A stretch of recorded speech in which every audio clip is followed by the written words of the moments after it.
बोलत ना कहे अपना चीज के हो। बोलो का भाव बा तहरा लीची के हो। बोलो का भाव बा तहरा लीची के हो।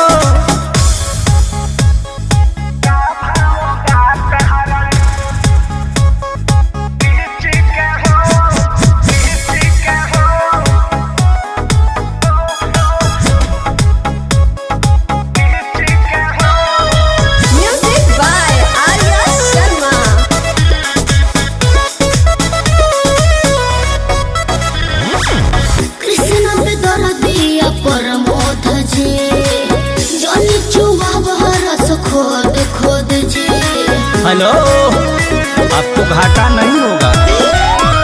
एको पाई ना तोहरा घाटा होई। छोड़ दे मखा के जदी खाटा होई। हाथ भीतरी ले जा।